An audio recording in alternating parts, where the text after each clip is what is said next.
Hey everybody, my name is Neha and welcome to my channel. So today we'll talk about how the quality of soil makes a difference to the food that we eat. We'll also talk about the famous junk food, and we'll talk about nutrition at cellular level. That means how nutrition or the lack of it affects our food. But before we begin, please don't forget to subscribe to my channel and like and share it as much as you can if you like it. Let's get back to our video. So this is the second part of my key takeaways from the book about nutrition. So earlier, as a standard, a farmer used to get his soil checked for any missing minerals or nutrients every spring. What he'd do is, for example, this year he'd grow flax seeds, next year he'd put it to rest, and then the next year he'd grow oats. Other than that, he also used to use the organic matter called manure. Also, he used to go for summer fallowing on a rotationary basis. Today's farmer cannot afford to do that, because every field needs to be planted with what the market wants and not necessarily the crop that will enhance the soil. So today's strawberry might look bigger to you, but they're not as luscious. The freckled potatoes that we see today, they clearly show us that they've been grown in a mineral deficient soil, and if the minerals are not in the soil, they're not in you. Let's come and talk about junk food, the famous junk food. If we were to define it, it's that sweet and salty food that gives you a high amount of satisfaction and very low amounts of nutrition. Let me give you a few facts about it. Whenever you ingest junk food, it puts enormous strain on your organs, specifically your brain that is highly sensitive to toxins, and your liver that has to work multiple times harder in order to filter out the harmful substance from your body. Secondly, it is very difficult to even recognize junk food. Some people would say that, oh, I don't go out, so I don't eat junk food. Even if you're cooking at home but using white flour, fried foods, sugary foods, then you're cooking up junk food. You think cereals are healthy? They are so heavily processed that they contain too few nutrients and too little fiber. A very common issue of constipation these days, we go for liver cleanses and this and that medicine and whatnot. All it takes is just a good amount of water and fiber. Let me give you another surprise. Did you know that a portion of instant oatmeal can rise your blood sugar level higher than some candy bars? Imagine. They contain so much of salt that is sometimes more than that in potato chips. So, rather eat slow cooking oatmeal. If you have to choose cereals, choose the one with low amount of salt and high fiber content. What about another very common breakfast, eggs and toast? So eggs from free range hens, they contain about 30% more vitamin E, 50% more folic acid and 30% more vitamin B12 than the commercially produced eggs from the hens raised in confinement. So tell me, do you know which eggs do you get on your plates? The grain that has now been converted to white flour, 30 essential nutrients have been taken away, and then 4 added back as enrichment to market the product. So it's like first somebody robs you of $30 and then gives you $4 back as cab fare. Additives. We all knew that MSG is very harmful. So what did we do? We started avoiding it. You know what the manufacturers started doing? They started labeling it as natural flavoring. So without you even getting to know, it did come across your food. Talk about fresh foods.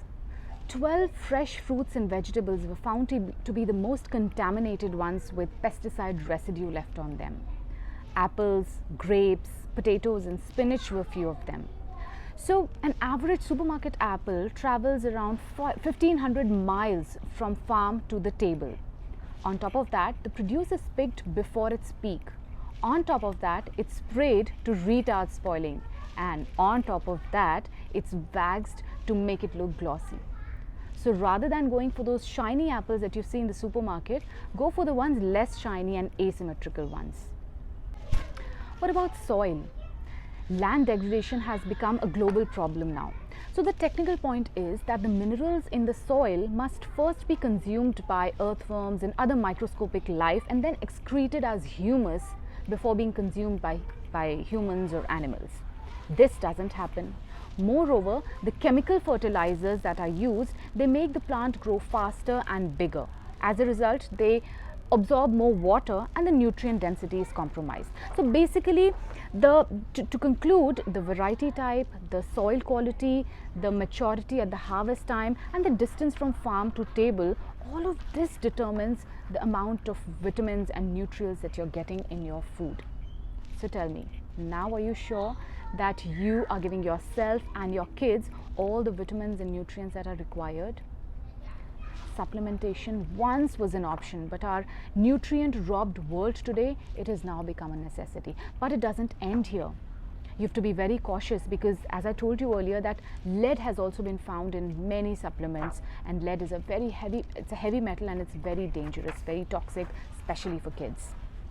So you need to check a lot of things, if it's verified or not, does it have essential fatty acids or not, the levels of folic acid in it, is it breaking down properly, what is the coating of it, because it needs to be absorbed by the body within half an hour, what is the source, because if it is not the plant source, it will definitely not have phytonutrients.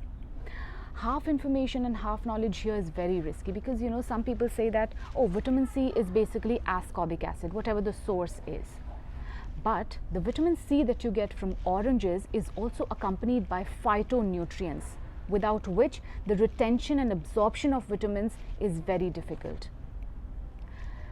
Synergy is something that comes here, is very important.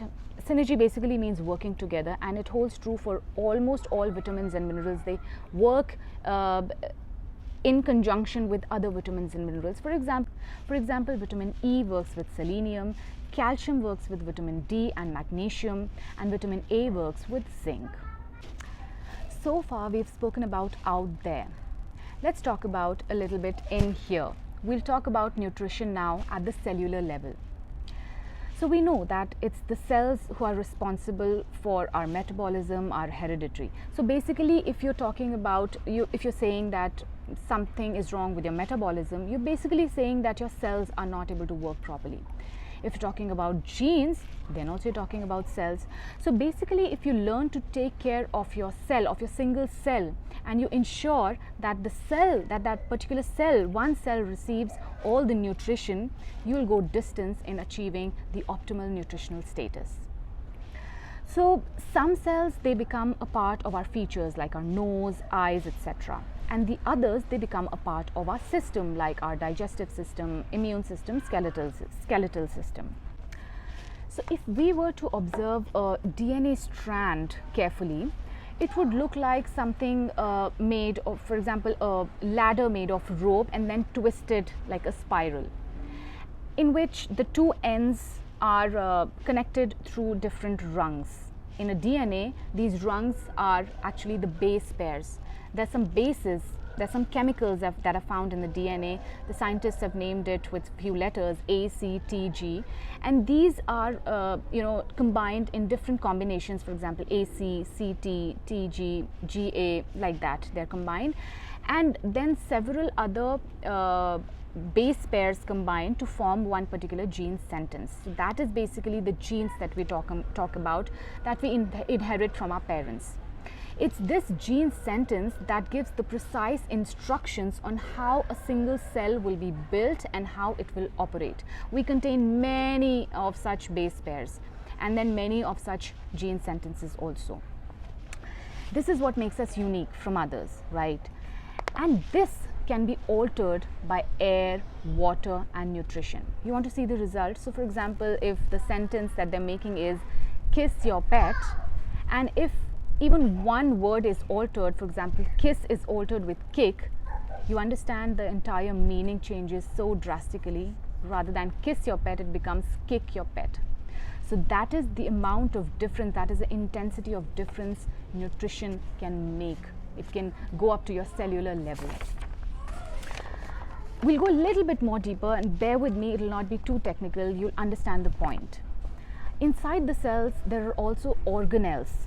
Two of the most important organelles are Golgi apparatus, which the function of which is to transport molecules from one part to another, and then there's mitochondria, the function of which is to transform energy. These organelles are enabled by enzymes. Enzymes are call the spark of our lives.